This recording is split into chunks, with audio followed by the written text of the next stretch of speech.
হাত শিঙিমাৰী খাৰুৱা বান্ধাত আজি নিশা 9:45 মান বজাত সংঘটিত হয় এক শোকাবহ পথ দুৰ্ঘটনা। হাত শিঙিমাৰীৰ পৰা মানকাছৰলৈ অভিমুখী যাত্ৰা কৰা সময়ত এখন 4-চকীয়া বাহনে নিয়ন্ত্ৰণ হেৰুৱাই পথৰ কাষতে থকা তামোল গছ ভাঙি এটা বিশাল আকাৰৰ পুখুৰীত গৈ পৰে। 4-চকীয়া বাহনখনৰ নম্বৰ আছিল ML05X4636। বাহনখনৰ পৰা আৰক্ষীয়ে উদ্ধাৰ কৰে এটা মোবাইল লগতে মাদক দ্ৰব্যৰ এটা বটল। থিতাতে নিহত অৱস্থাত উদ্ধাৰ এজনক, পিছত দুয়োজনক জিলা চিকিৎসালয়লৈ লৈ যায় আৰু আন এজনো উদ্ধাৰ কৰাৰ পিছত হাতশিঙিমাৰী জিলা চিকিৎসালয়ত প্ৰেৰণ কৰে যদিও আধা বাটতে মৃত্যুবৰণ কৰে। ঘটনাৰ পিছতে দুজনকৈ যুৱক নিহত বুলি জানিব পৰা গৈছে। দুৰ্ঘটনাৰ খবৰ লাভ কৰাৰ লগে লগে আৰক্ষীৰ দল আৰু SDRFৰ দল আৰু স্থানীয় ৰাইজ ঘটনাস্থলীত উপস্থিত হয়। নিহত দুয়োজন যুৱকৰ বাসগৃহ মানকাছৰৰ দিয়াৰা গাঁৱৰ বাসিন্দা বুলি জানিব পৰা গৈছে। অৱশ্যে দুৰ্ঘটনাটো কেনেকৈ সংঘটিত হ'ল সেই বিষয়ে আৰক্ষীয়ে তদন্ত অব্যাহত ৰাখিছে।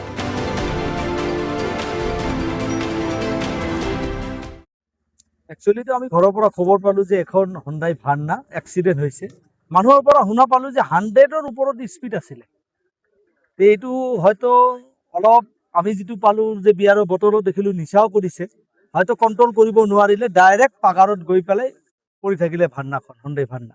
আৰু লগে লগে অলপ সময় মানুহ ৰাস্তাত নাছিলে, অলপ সময়ৰ পিছত শুনা পালোঁ মানুহ অলপ আহিছে, দৌৰা দৌৰি কৰি আহি সিহঁতক গাড়ীৰ পৰা আমাৰ IC ছাৰো আহিছে, পুলিচ ডিপাৰ্টমেণ্টৰ চব মানুহ আহিছে, চবে উদ্ধাৰত লাগি পৰিছে। কিন্তু মানুহজন অলৰেডি আমি ক'ব নোৱাৰিম, মানুহজন উঠাইছে, হস্পিটেলত পঠাই দিছে। আমি শুনামতে এতিয়া ডেথ হৈছে বুলি জানো। ল'ৰা দুটা একচুৱেলি দিয়াৰা বুলি কয়, পুৰাণ দিয়াৰা বুলি কয়। কিন্তু এজনৰ নাম শুনা পালোঁ কিবা মাষ্টৰ, মুৰাদ মাষ্টৰৰ ল'ৰা আছিলে, তেখেতে গাড়ীখন চলাইছে। ল'ৰাটোৰ নাম আছিল আল মামুন আৰু তাৰ নাম মধু বুলি শুনিছোঁ।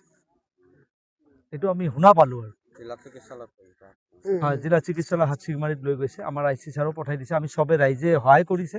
তাৰপিছত আমি উঠাই হস্পিটেলত পঠাই দিছোঁ চব। এতিয়া ফিৰোজে ক'ব পাৰিব গাড়ীখন তেখেতে স্পীডটো তেখেতে নিজে চাইছে চকুৰে।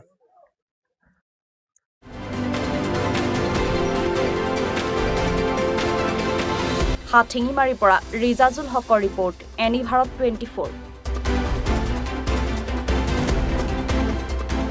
হাতশিঙিমাৰী খাৰুৱা বান্ধাত আজি নিশা 9:45 মান বজাত সংঘটিত হয় এক শোকাবহ পথ দুৰ্ঘটনা।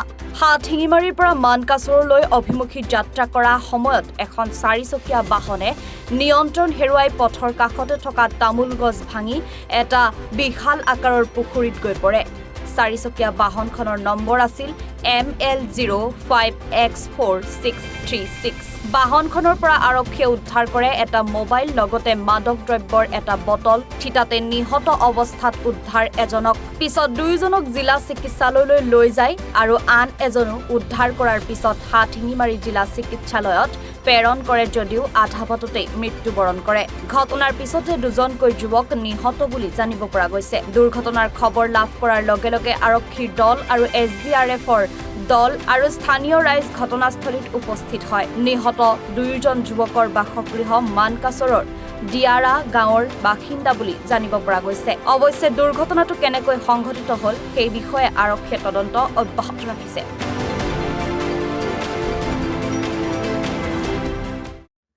একচুৱেলিটো আমি ঘৰৰ পৰা খবৰ পালোঁ যে এখন হুণ্ডাই ভাৰ্না এক্সিডেণ্ট হৈছে। মানুহৰ পৰা শুনা পালোঁ যে 100ৰ ওপৰত স্পীড আছিলে। এইটো হয়তো অলপ আমি যিটো পালোঁ যে বিয়াৰৰ বটলো দেখিলোঁ নিচাও কৰিছে, হয়তো কণ্ট্ৰল কৰিব নোৱাৰিলে ডাইৰেক্ট পাগাৰত গৈ পেলাই পৰি থাকিলে ভাৰ্নাখন, হুণ্ডাই ভাৰ্না।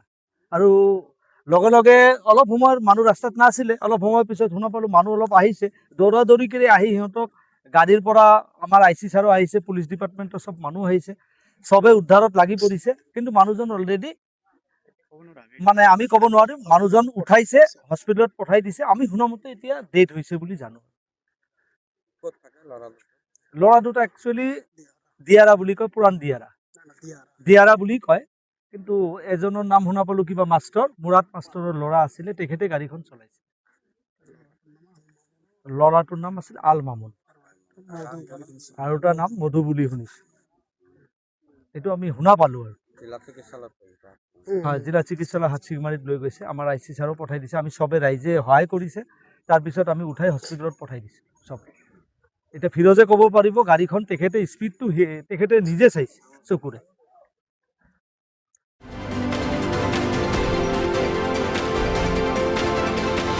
হাথিঙিমাৰীৰ পৰা ৰিজাজুল হকৰ ৰিপৰ্ট এনি ভাৰত 24